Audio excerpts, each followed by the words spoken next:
I don't really have any particular good talk for the Good Friday, which is sort of a thematic Good Friday talk. But so I'm just going to give a very ordinary talk about a part of the Buddhist practice. And what I want to talk about is the Noble Eightfold Path. And the reason, one of the three reasons why I want to talk about this is because one of the fascinating things that I always found about the Buddhist suttas, that when you start reading the Buddha's word in the suttas, you find that very much of what the Buddha talks about is about the practice that we're supposed to do, what we're supposed to be doing. It's about so much is about the path. And very often he talks about this path through various categories. You know, how you have things like, those of you who are Buddhist, have been Buddhist and have come here often, you will know about these things. You have things like the 5 faculties and the 4 satipatthanas and all these things, something called the gradual training, and all these things which talks about the path of practice. And I always found this as one of the wonderful things about Buddhism, that it is such a pragmatic path. It talks about what to do, how to act, how to actually behave in the world, and how to get results through that practice. It's not so much, it's about faith as well, but the main thing in Buddhism is about practice. That is one of the things that has always drawn me towards the Buddhist teaching. And the most important way that the Buddha explained this path of practice of Buddhism is, of course, the Noble Eightfold Path. And that's why I want to talk about that. The Noble Eightfold Path, you find it in the part of the Four Noble Truths. And the Four Noble Truths is basically the main way that the Buddha explained the Dhamma, that he explained his teachings. And the fourth of these Noble Truths is called the Noble Truth of the Eightfold Path, of the path which leads to enlightenment. So it's the most important aspect, the way that the Buddha explained the practice of the Buddha's teachings.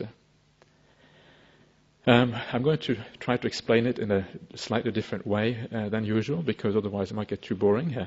But before I even get started, I just want to maybe briefly to summarize the 8 factors, particularly for those people who may not have been here before, not know so much about the Buddha's teachings. It can be quite nice to have a brief summary of all the 8 factors. So the first factor of the Noble Eightfold Path is called right view.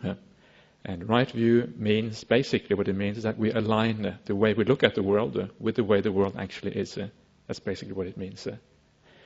The second factor of the Noble Eightfold Path is called right intention. And this basically means that we intend out of loving kindness, out of compassion for other beings. And a bit further on the path, you also intend what is called renunciation. I can explain that maybe a bit more later on. Third factor is called right speech. Essentially, right speech is speech which is harmless to other people. So it means speech which is truthful, not lying, speech which is gentle, not harsh, speech which unite people, and don't actually break people apart. And lastly, speech which is meaningful, not speech which is, idle chatter and gossip and that sort of thing. So that's basically the speech factor. The fourth factor is right action. And this includes things like not killing living beings, not stealing, and not committing, if you like, unlawful sexual acts. And then there is right livelihood, which is a livelihood which does not which doesn't do any harm to other beings or people. And after that, you have right effort, which is the effort to overcome the unwholesome and to build up wholesome states. That is the right effort. Then you have the right mindfulness, which basically is about being mindful and developing the mind in meditation through mindfulness. And finally, you have right concentration, which is the deep states of meditation called the jhanas. This is the final factor of the Noble Eightfold Path. And one thing about this Noble Eightfold Path, which is rarely talked about, which actually is quite significant in the suttas, that is that this sequence from right view all the way to right concentration, this is not a random sequence. There is actually a system to this sequence. And the system is that from the beginning to the end, each factor conditions the next factor. So you start off with right view. Then when you have right view, right intention tends to arise because of right view. then from right intention, you actually get the morality factors of the Noble Eightfold Path, right speech, right action, right livelihood. Then when you have that morality in place, then comes right effort. You can start to purify the mind, which is the more refined, unwholesome states, if you like, after you have purified your virtue. And then you can start doing meditation proper, which is satipatthana practice. You cannot really do meditation proper until you have refined the mind to a fairly high degree. And then when you do meditation through the satipatthanas, that's when you have the possibility of reaching the deep states of meditation, such as the jhanas. So there is a causal sequence here, leading from the beginning to the very end. And that causal sequence is not just linear. It's not just that it goes from right view all the way to right concentration or right meditation, if you like. There's also like a feedback there. The more you develop the higher aspects of the path, they also support the primary, the earlier aspects of the path. But the most important relationship here is from right view leading up to right samadhi, right concentration. And one thing that you can notice about this sequence straight away, which is fascinating, is that it starts off with right view. Right view is the first factor on this path. And what does that mean? Well, what that means that unless you have some degree of right view in your life, the whole Eightfold Path, the whole practice of Buddhism basically falls apart. There's got to be some sort of right view there. Otherwise, this Eightfold Path can't even start. It depends on right view to even start off. And that's why right view is the first factor in this sequence. If you don't have it, the whole thing basically doesn't work. And that becomes quite important, because that shows us that the development of right view actually is an important factor of this Noble Eightfold Path. And I'll talk more about that in a second, how to actually develop this factor of right view here. The other interesting thing here, which we can note straight away, is that the path ends with right meditation or right concentration, these things called the jhanas or samadhi, which many of you probably heard about. And that is also interesting, because usually the way we understand Buddhism is that the path ends with wisdom. It doesn't end with meditation or concentration, but it ends with wisdom. So it's fascinating here to note that the Noble Eightfold Path actually ends with samadhi here. Now, why is that? Why does it end with meditation? And the reason for that seems to be simply that the path, the practice you do, only goes as far as the jhanas, only goes as far as deep meditative concentration. From then on, everything else is automatic. Once you have the jhanas, those deep insights, deep understandings, the wisdom, if you like, faculty, it happens automatically here. So this also, of course, shows us the importance of these jhanas, the fact that the jhanas actually are the final stage of the path. This is the last thing you do. Basically what it means is that we are very, very close to full enlightenment, to full awakening, to total wisdom when we actually attain these jhanas. That's what the Noble Eightfold Path shows us, because they end with these jhana states. Okay, so that's just some preliminary remarks on the Eightfold Path. Now I'm going to analyze the factors a bit more, and I'm going to show basically the relationship between these factors in a bit more detail. The difficult thing with a thing like Noble Eightfold Path is that it has 8 factors. And that may not seem like much, but it is actually quite a lot, because you can very easily start to wonder, well, how do all these 8 factors actually work together? What is the relationship between these factors?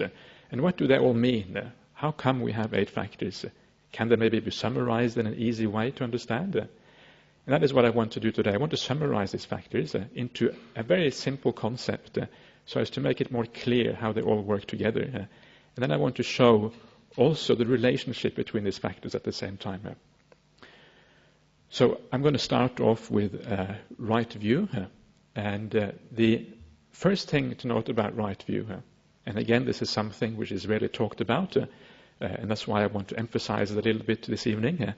And that is, the first aspect of right view is actually to have the belief or the view that there are people in the world who have seen something more than we have seen, who understand something more than we understand, who have a wisdom beyond our own.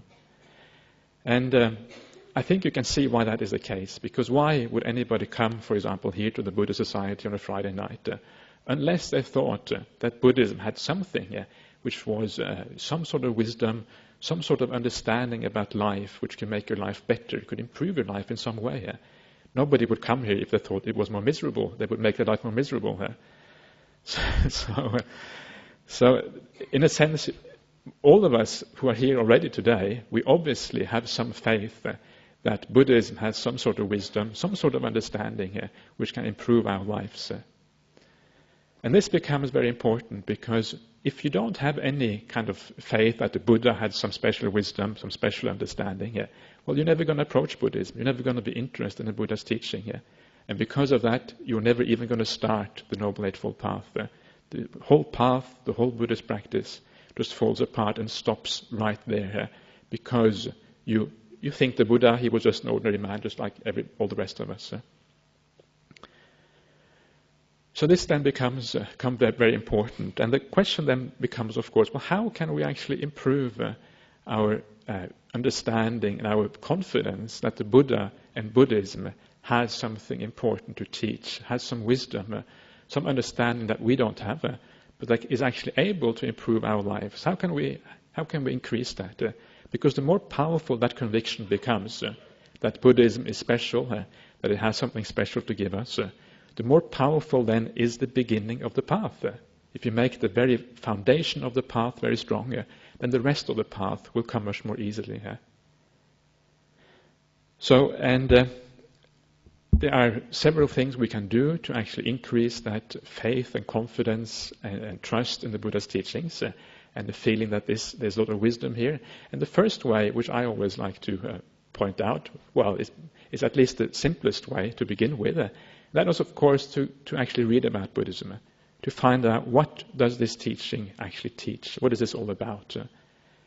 And then I think most people, once they start reading about it, will realize that there is so much wisdom in this teaching. There's so many beautiful sayings which were said by the Buddha, that most people will become very attracted by it.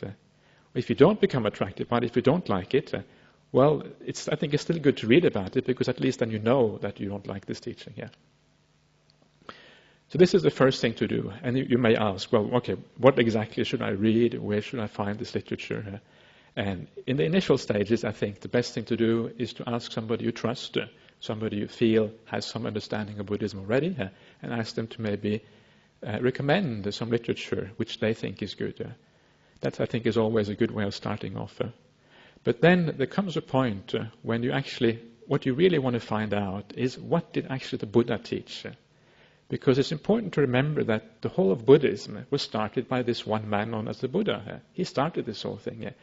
And all the literature that was written after the Buddha, by all kind of authors everywhere, some of them have been very clever and very smart and come up with all kinds of theories which added to Buddhism, so to speak. But the point is that all of these other authors, they existed because of the Buddha. If it hadn't been for the Buddha, they could not even have done what they did. They couldn't have written anything, done anything. So the Buddha is the fountainhead. He's the source of this whole thing. He is the one who discovered this whole thing. And by that very fact, that the Buddha is the one who discovered it, he must also be the one who is the most wise. So we should always go back to try to figure out, what did actually the Buddha say here? And then we can know whether those teachings we have read before or afterwards or whenever actually match reasonably well with that word of the Buddha. And fortunately, today there is a fairly large consensus among scholars, people who have studied these issues in detail, what actually is the word of the Buddha. And the word of the Buddha you will find in things like the Pali Canon, which is the main source, the main scriptural source of Theravada Buddhism. It's not the same as Theravada Buddhism. Theravada Buddhism is much more than the Pali Canon. But the core of Theravada Buddhism are these teachings which were given by the Buddha. And you also find it in the Mahayana tradition. In the Mahayana tradition, you have something known as the Agamas. And the Agamas have been compared. I'm actually reading a study right now by a German monk who is doing a comparison of the Chinese Agamas with the Pali Canon. And it's very, very, very close. Very fascinating when you read this, because the Chinese Agamas and the Pali Canon, they actually diverged from each other over 2,000 years ago. And yet, to this day, they are very, very close and almost similar. The core teachings, in fact, are almost exactly the same. So for that reason, we know today pretty much what the word of the Buddha is. And if you ever get to that stage and you feel like you really want to find out what the Buddha taught, I would recommend you to read the suttas, because that's when you really find out whether there is an affinity for you there with the Buddha's teachings. So that is the first way. Read about it. Find out about Buddhism. Try to understand at least the concepts and the doctrines that the Buddha taught. And see if it makes any sense to you. If it makes sense, then it will be for your benefit. If it doesn't make sense, well, then at least you know that much. The second aspect is to get some inspiration from some of the people around you who have been practicing this path for a long time.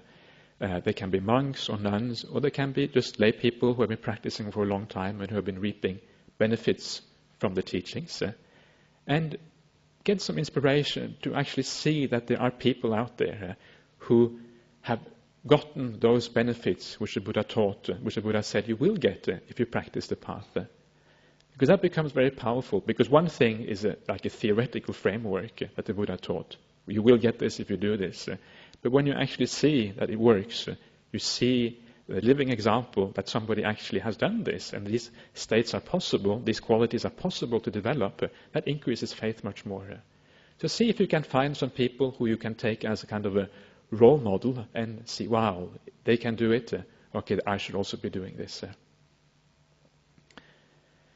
But the most powerful, maybe of all, or way of gaining confidence and faith in the Buddha and the Buddha's teachings is by starting to practice yourself. And then feel what happens when you start practicing the Dhamma. See if it actually has those results that the Buddha said it would have. And when you find that it has those results, that of course is when the confidence really, really starts to establish itself. When you start to feel happier, lighter, more joyous, more peaceful, more tranquil, all these positive qualities in the mind start to occur. That's when the true confidence actually happens. And sometimes people probably wonder why on earth, many people wonder that actually, why on earth have you become a monk? They would ask monks, also myself. And the reason is simply that having been a monk for 11, 12 years now, I can see what incredible benefit it has had in terms of the mental development. I can read the suttas and I can see it actually is working in that same way that the sutta said it would work. And that is when it becomes powerful, it becomes stronger, and that's when you get that faith and confidence in these teachings. And I think that as long as I can see those benefits in myself, that it actually works according to the way it is supposed to work, then I will continue to be a monk. I cannot see any reason why I shouldn't be a monk.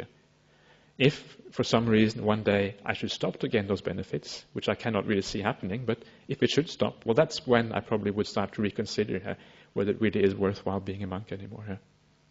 But so far, for 12 years, it has definitely been the right thing to do.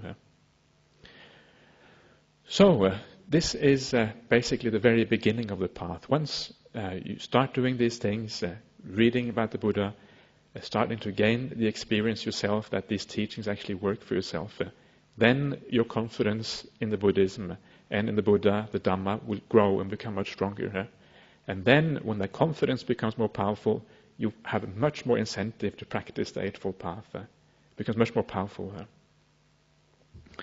So that is the very first aspect of right view. I never heard of anybody who talked about it before, but it's obviously, for me, it's very important because it is the fountainhead from which everything else springs on the Buddhist path. But the second factor of right view, this is more, if you like, Buddhist doctrine in its more ordinary sense. And that is the view of karma and rebirth is the second factor of right view. And this becomes very important also. I'll show you what actually happens here. It becomes very important as a foundation for developing the path. Because once you have an idea that there is such a thing as rebirth, and that rebirth depends on the actions you do in this life, then obviously your incentive to do good and to avoid bad is going to be very, very powerful. you may, and you can see the causal connection here. Right view then actually gives rise to right action. Because you have the view that your actions matter, you will actually start to act accordingly. And this is what I meant when I said before that there's a causal relationship here between all these factors. Right view gives rise to right intention, and then right intention gives rise to right action. You have the view that there is karma and rebirth. That gives rise to the intention of doing good and not doing bad. When you have that intention, you actually start doing those things. So the point here with right view in the terms of karma and rebirth is that it's not a doctrine in the ordinary sense, something that we have to believe in very, very strongly. The point is that the Buddha says to us, well, this is what I have seen for myself, that there is such a thing as karma and rebirth. And because I've seen it for myself, I'm going to tell you that this is the reality. This is actually the way the world works. So the point here about the right view of karma and rebirth is not so much that we just should believe it, but this is actually according to reality, said the Buddha. And this is the whole point of right view. The whole point of right view is to align the way we look at the world with the way the world actually is. So that there isn't a conflict there. There's no conflict between the way we look at the world and the way the world is. Sometimes people are a bit afraid of this idea of right view, that they seem to think that, there's some kind of thought police there which are going to monitor to make sure that we think in the right way and we have the right views, etc. But that's not really the point. The point is that the world works in a certain way, and we are much better off if we look at the world in the way that it actually works. So when it comes to this idea of rebirth and karma, it's not something that we have to take on board 100%. It never really is like that. We don't really have a choice in the matter. It's not as if we can take it on board 100%. There will just be a natural feeling. Either you can agree with it or you don't. It's not something which you can say, I accept this 100%. But the important thing is to always consider that basically we don't know what's going to happen after we die. We don't know what's going to happen. Maybe it is, as the atheists say, that it's going to be a complete nothingness after we die. But maybe there's going to be something afterward. Maybe there's going to be some kind of rebirth or some kind of heaven or hell, like as the Christians would argue and the Muslims would argue. We just don't know. And it is that lack of knowledge which opens up the possibility that there is such a thing as rebirth. I often like to talk about, sometimes people think that science, in a sense, has proved that there is no such thing as rebirth, but science hasn't really proved anything at all. Science is just agnostic and don't really know what's going to happen after we die. So because we don't know, and because we have to accept that when we don't know, that possibility exists, that there is such a thing as rebirth, then we have to take it into account. Even if we think that there's only a 5% possibility of rebirth, still it becomes very important. And it becomes important because the consequences of rebirth are so enormous.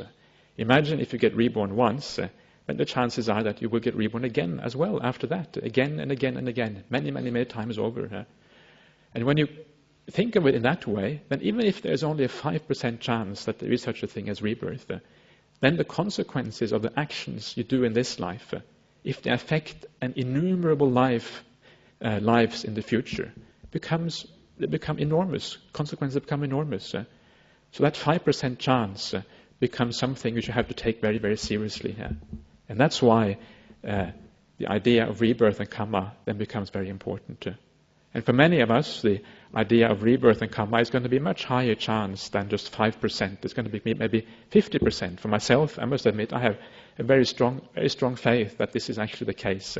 Even though I can't really say for myself that I know these things, at least I have very, very strong confidence that this actually is what's going to happen. Okay. So that is the karma, or the part of right view, which is karma and rebirth. And you can see how that idea leads us towards good actions and away from bad actions. How, in effect, that sequence begins with right view, leading to right intention, then on to right action. The last factor of right view, which is the most profound one and the most important one, This is the fact or right view, which is the full understanding of the Dhamma, of the nature of reality, as the Buddha taught. And this nature of reality, of course, is what the Buddha called the Four Noble Truths. And this understanding is also the most profound one. And in brief, what the Four Noble Truths really say is that any kind of existence is always going to be to some extent unsatisfactory. And that the best thing to do for a human being is to get off this wheel of rebirth altogether. That's basically the summarization of those Four Noble Truths in a very simple way. And of course, when the Buddha realized that existence is unsatisfactory, it's never going to be perfect, it's always going to have its negative aspects, and he realized that he had found enlightenment, he had found a way out of this predicament, but all the other beings in the world had not found that way out of this predicament. Then, of course, enormous compassion arose in the Buddha, because he realized all these beings are traveling around and they are suffering unnecessarily. They're going through all kind of troubles and pains, when in fact there is a path, there is a way to end all these problems. So the Buddha's compassion was aroused. And then from that point, of course, the Buddha wanted to teach this doctrine. He wanted to teach this profound doctrine which shows the cessation of rebirth in this thing we call samsara. So the first thing then the Buddha had to ask himself was, well, what is the condition that leads to the awakening, to the understanding of this powerful truth, this Four Noble Truths? The understanding that any type of existence, ultimately, there is some unsatisfactoriness there. And at this point, we can bring up the life story of the Buddha, just very briefly, because it shows you very clearly what actually happened at this point. Because the Buddha himself, obviously, had to travel the same path, the same Eightfold Path, to reach his own full awakening. Otherwise, he wouldn't have awakened. So the life of the Buddha gives a very clear indication of how this thing works and how enlightenment becomes possible. And very briefly, for those, many of you will probably know this story very well already, but very briefly, the Buddha was born in a very prosperous circumstances in the north of India 2,500 years ago. His father was a chieftain in a small village, not a small village, I should say a small country, and he basically had all the luxuries in life that people can wish for, or could wish for in those days. The best food, the best clothes, big mansions, etc., etc. And he was basically very sheltered because he had such a pleasant upbringing. And he had the best that sensuality, the sensual world, can really offer to a young person. Then the Buddha became aware that, well, actually there is more to life than just sensuality and just enjoying life. There is also difficulties in life. He realized in particular that there is such things as sickness, old age, and death. And that these things are part and parcel of human life. You cannot just have all the fun, all the joys of sensuality, but you also have to have the negative aspects of life, which is death, old age, and sickness. And when the Buddha realized this, he thought, well, how can I just continue heedlessly enjoying myself when life actually isn't as good as it may seem on the surface? And when he realized that, the Buddha was so wise already at this stage. Well, he wasn't the Buddha yet, I should say. He was practicing to become the Buddha. He was so wise that he actually decided, well, I'm going to give up this whole household life, and I'm going to become an ascetic, a monk, if you like. Obviously, there wasn't any Buddhist monks yet. And he decided to renounce the household life and become a monk, an ascetic. And then he undertook some very, very severe practices known as it's self-mortification, basically, whereby you try to you mortify the body. In other words, you almost like torturing the body by eating very little, by sleeping where it is very cold or very hot, by doing all kinds of ascetic practices. And he took that practice of self-mortification to such an extreme that it would have been impossible, he said, to go any further and without actually dying from it. He took it to the absolute extreme. And then he realized, well, I can't go any further on this path. I've taken it to its extreme. Now what? And he thought, I've taken the sensuality to its extreme by living in a very rich household life. I've taken self-mortification, self-torture to the other extreme. Neither of these worked for me. What should I do next? And then this is when he had his famous recollection of when he was a child, the recollection of the moment of deep samadhi, deep concentration, deep meditation he had when he was only 12 years old.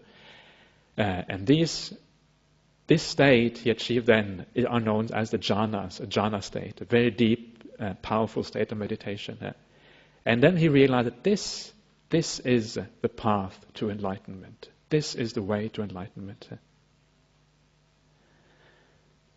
So then, when the Buddha then later on, actually maybe it's fascinating here, just as a slight detour, fascinating here to know that the Buddha was supposed to be only 12 years old when he had this deep samadhi state.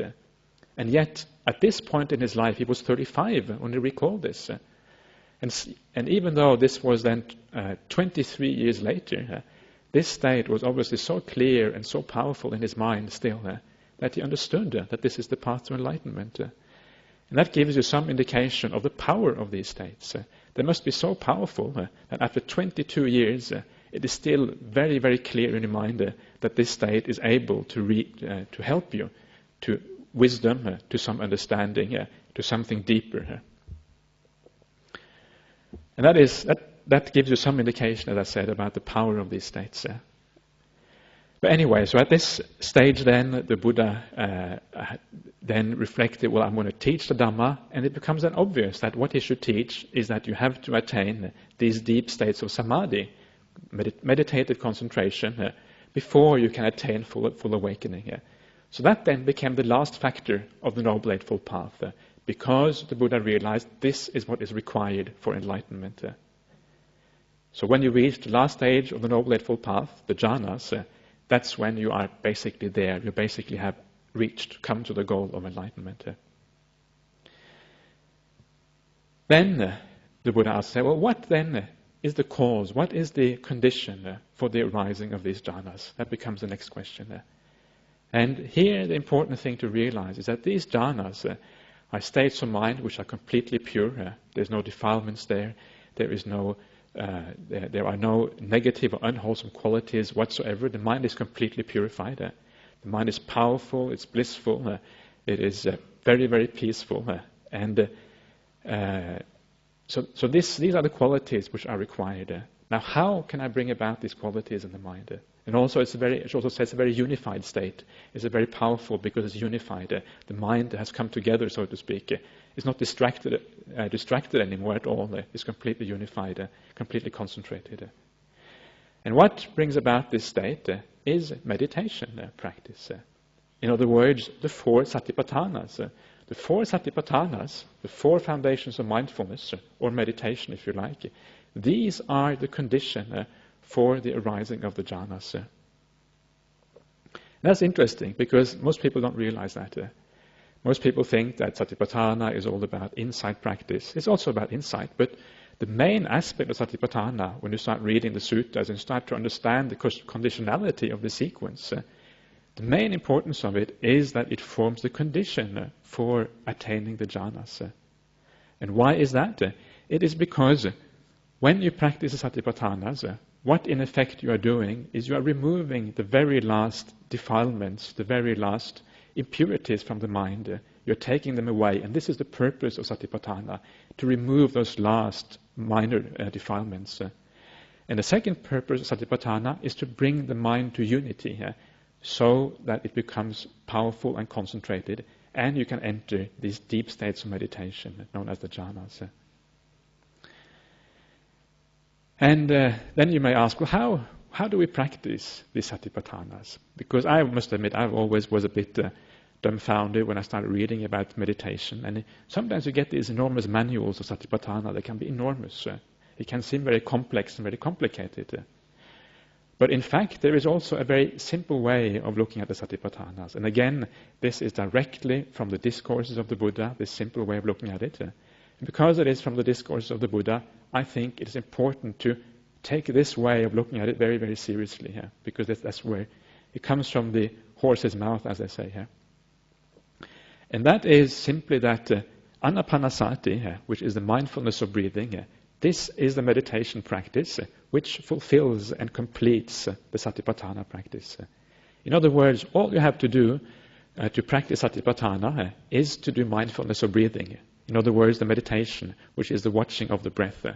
And that meditation then can take you all the way through all the 4 satipatthanas.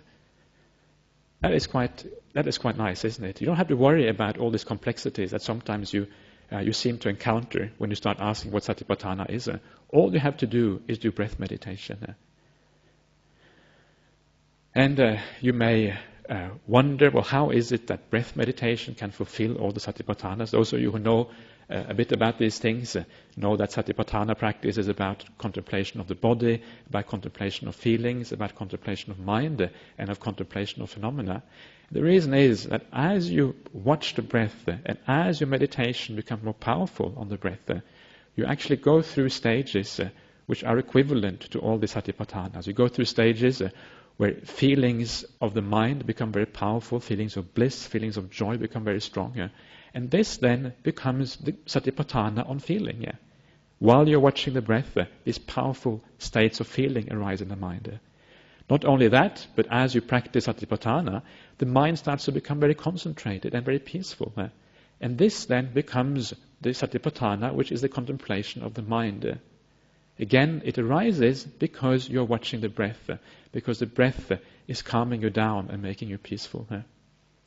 And finally, you can actually watch the breath, you can watch the breath disappearing, you can watch the breath ceasing, and this then becomes the insight contemplation of phenomena, which is the last aspect of the satipatthanas.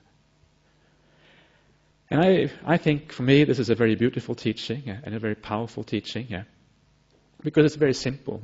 It's very nice to know that all you have to do with meditation practice is watching the breath, and that's how complicated it gets. It doesn't go beyond that.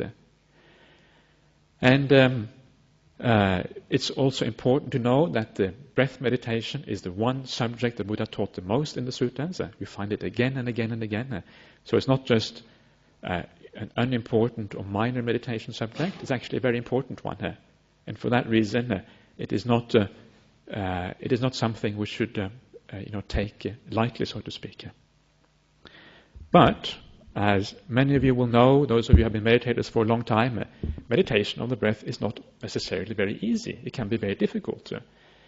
And the reason why meditation on the breath can be very difficult, or the satipatthanas can be difficult, is simply because the mind isn't pure enough yet to be able to watch a very subtle object, the breath being very subtle.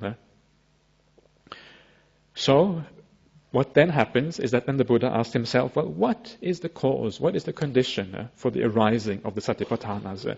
What is the cause, the condition, which makes the satipatthanas possible? And the answer to that question is the 4 right efforts. It is the 4 right efforts, the step before satipatthanas on the Eightfold Path, which make satipatthana possible. And why is that? It is because the purpose of the 4 right efforts is to remove unwholesome states and to build up wholesome states in the mind. And as you increase those wholesome states and you reduce those unwholesome states, you come to the point where the mind becomes so pure that you're able to watch the breath quite easily here.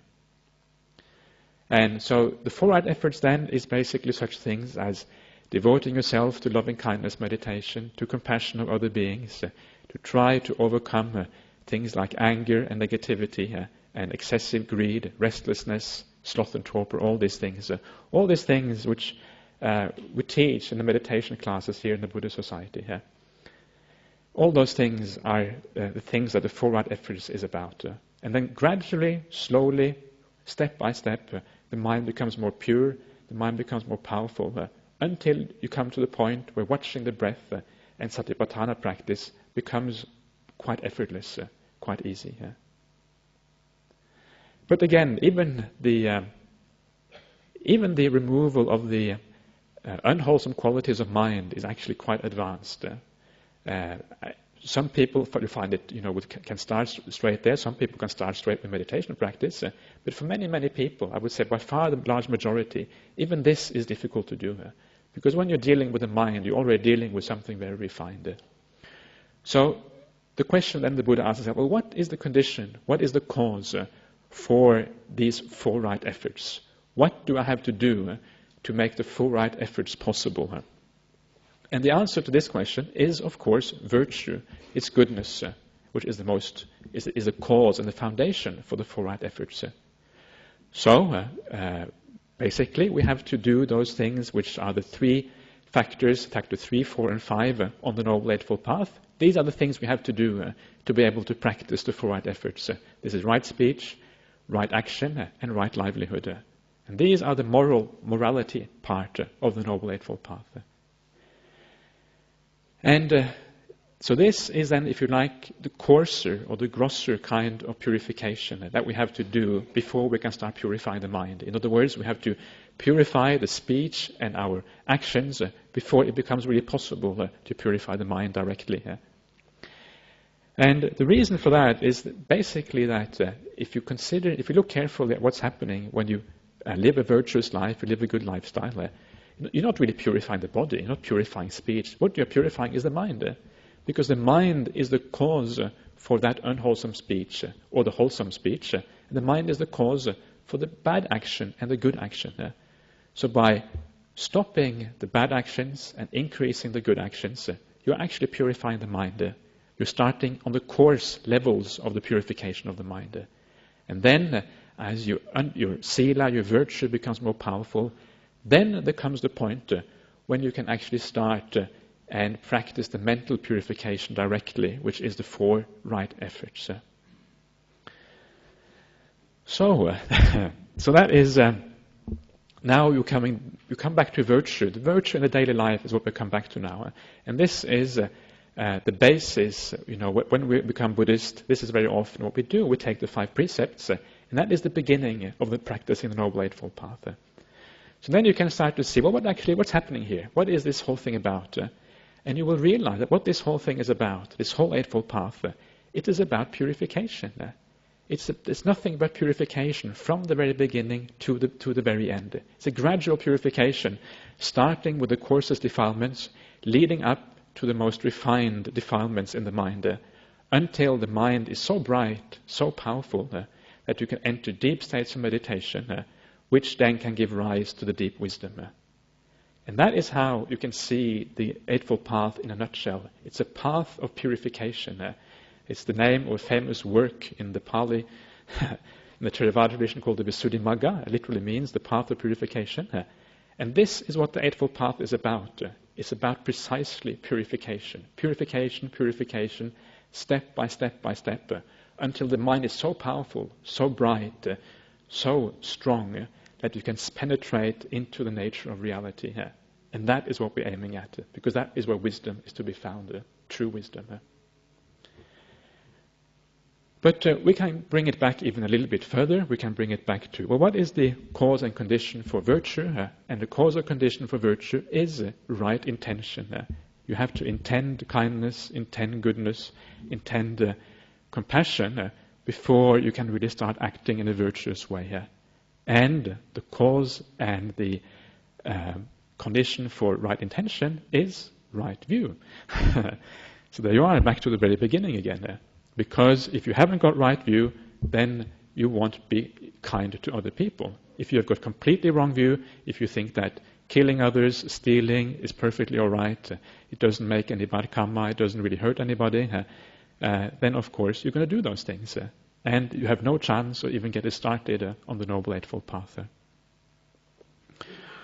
So that is the whole cycle there. And the main point I want to make is that once you have right view, once you have this idea that it's important to practice this path to purify your mind, then everything else is about purification. Everything else after that is purification, purification, purification, until you have attained a state where you can see into reality as it actually is. Okay. I guess the one important question to answer is I lost my thread of thought there. I can't remember what I was going to say next. So basically, it is about the whole path is about a purification practice, basically. And this, yes, of course, what I was going to say is, well, what is the practical significance of this? Because it's nice to have the theory, it's nice to know how we're supposed to look at this, but how can we bring it down to something practical for our actual practice? And it's actually quite simple. The great thing about knowing that this is all about purification is that you can always ask yourself, well, where am I at in this practice of purification? What do I need to purify? Where is my practice at? Do I need to purify my precepts still? Are they good? When you sit meditation, you start watching your mind, you start to understand what is happening inside your mind. You will know very quickly whether you need to purify anger, irritation, negative things, or whether you need to purify yourself from restlessness, sloth and torpor, maybe over sensuality and desires. And then it becomes very clear what you have to do. If you think of the whole path in terms of purification, you can always look inside yourself and ask yourself, what do I need to purify? Where isn't this pure yet? And a very good way of finding out where you're at is to try to meditate. Once you try to meditate, the mind will very quickly throw up those obstacles which are the most prominent in your mind. You will very quickly see where your problems are. And that is the benefit of having this kind of overview of the Noble Eightfold Path, to know that it is about purification.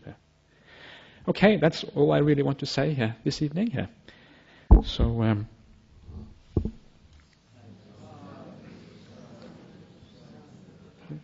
I don't know if there is any questions or comments or anything anybody wants to say. Is this the right time, Saul, to do that? Yeah? Okay. Anybody want to say anything here? Yes? In the Mahayana path, they insist a lot of understanding the emptiness. Is it part of the right view, understanding emptiness? It is part of a more advanced type of right view. In the concept of emptiness is a little bit different in the Theravada tradition from the Mahayana tradition. In the Theravada tradition, emptiness basically means that there is no self, there is no owner in here, and for that reason, there's also nothing which belongs to the self. So we are empty of a substance, empty of something permanent. The Mahayana tradition often takes that concept a bit further, but the essence of it is the absence of the self. And of course, once you get to the point that you become a stream entry, or you actually see the Dhamma for the first time, this is what you realize, this is what you see. You actually see that there is no self there. So on a high level, yes, indeed, that is very much part of right view. It is, but it's very difficult to, before you get to the stage of stream entry, before you get to the stage where you actually see the Dhamma for yourself, it's very difficult to grasp fully this idea of non-self. Because it's very profound. You can see it to some extent, but you can never see it fully until you become a stream entry. Yeah. That make sense? Yeah. Okay. Yeah. Anybody else want to say anything? Yeah. Anybody completely confused? Anybody? I can't repeat everything I said, so. No more comments? Yes? The Four Noble Truths? Yeah, of course, yeah. Okay, the Four Noble Truths, as I mentioned in the very beginning, this is the most central, in a sense, doctrine or teaching in Buddhism. This is the one around which everything revolves, really. Yeah. And this teaching is about, well, in brief, it's the first Noble Truth is the Noble Truth of suffering. Yeah.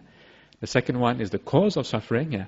The third one is the ending of suffering, and the fourth one is the path which leads to the end of suffering. And it's that path which I have been talking about this evening. The other ones, the first noble truth, the truth that there is suffering, or the truth of suffering, if you like, basically means that ultimately any kind of existence is unsatisfactory, is suffering, and that the only way to practice in Buddhism is to actually get out of this whole mess. And that is what is called enlightenment. It's called getting out of the mess of suffering. The second noble truth basically shows you that there is a cause for this suffering. And it's precisely because there is a cause for it that it is possible to eliminate it. So you have to eliminate the cause, and by taking away the cause, you take away suffering. And that cause is called craving or desire. The fact that we're always running after things, we always have desires for things, always have cravings for things.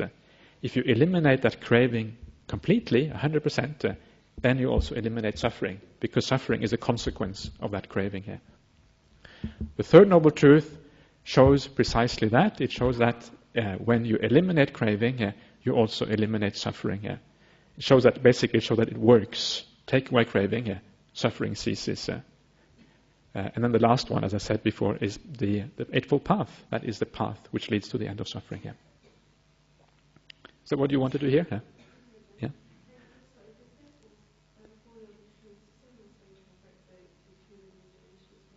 But dependent origination. Okay. I think that might be going too far, actually, Ronald. Yeah, it's just too involved, I think. Yeah. Maybe a whole series of talks might be more appropriate for that. Yeah. So, yes, down there. Yeah. My question is it possible to achieve the jhana states whilst living as a layperson? It is possible, but it's difficult. In fact, very difficult. But it is possible. The thing is that you have to remember that the jhana states are the exact opposite of sensuality. So the problem is that if you live a sensuous lifestyle, you're basically barred from attaining these things. You have to at least mentally relinquish sensuality completely to be able to enter these states. So it is possible, because it is possible to temporarily, relinquish all sensuality, then attain the jhanas, then sort of go back again. It's possible. But it is difficult. So basically, because lay life usually has a strong sensual component, it makes it very hard to attain these deep meditations. But I would recommend you, if you're really interested in that, and you think that maybe your meditation is going really well, maybe you experience sort of bliss and happiness in your meditation, then I would recommend that you go on a retreat, like Ajahn Brahm's 10-day retreat, for example, which is in progress right now. And that is when you have a chance to attain these things, because then you are on the 8 precepts, you live a completely celibate life. You basically live like a monk for those 10 days, or nun. And that is when you have if there ever is an opportunity, that would be a very good opportunity to do it. Yeah. Yes, at the back there. The practice of the Four Noble Truths, Eightfold Path. Yeah. It's only when you're down, you're suffering, Yeah. you practice more. Okay, that's a good point. That's a good point, Eddie. I know what you mean. In fact, there is a nice teaching in the sutras where the Buddha said that when you suffer, that's when you seek a way out. And that's when you seek to a religion or to Buddhism or to whatever, because you want to find a way out of those problems. So that's why many people, sometimes you see people who are very distraught, they will come to the Buddhist Society because they want to see if Buddhism can actually offer them something which can help them out of the problems. So there is a lot of truth to that. But the reason why you stop after you think that you have left that suffering behind is because you haven't really understood that suffering is much more than that state you are feeling just then. If you really understand suffering and really understand how deeply it goes, that is when you become motivated to practice at any time. Because you realize this thing is a much more profound thing than just the unhappiness of the moment or a temporary depression or something like that. It goes much beyond that. And that is why this thing of rebirth becomes so important, because you just never know where you might get reborn next time. You might get reborn somewhere which is very unpleasant. Do you really want that? And if you are going to get reborn forever, again and again and again, how many times do you want to go through those unpleasant experiences before you make an end of the whole thing? Yeah? But it's much more than that. It's also the fact that when you start to meditate and when you start to become more peaceful, then many of these other states of mind that you ordinarily have, they seem very coarse and very gross, and you don't really want to have those states anymore. So it is a relative thing, it is relative to, depends on what you compare it to. If you compare it to the beautiful states of meditation that you can have, then your ordinary state of mind will seem quite terrible, and you don't really want to be there anymore. You want to get out of even that. So it's a question of perspective. That's what it is. One person's happiness is somebody else's suffering. One person's suffering is somebody else's happiness. One person might feel quite contented with having a state of mind which another person would feel is terrible suffering because they tend to be much happier. So it's all relative. And that's why when you attain full enlightenment, that's only then do you leave the whole mess behind, basically. Does that make sense? Yeah. Anybody else want to say anything? No? Okay, maybe we should call it a day. Yeah. So, do you want to? Yeah. Okay, thank you very much, Ajahn.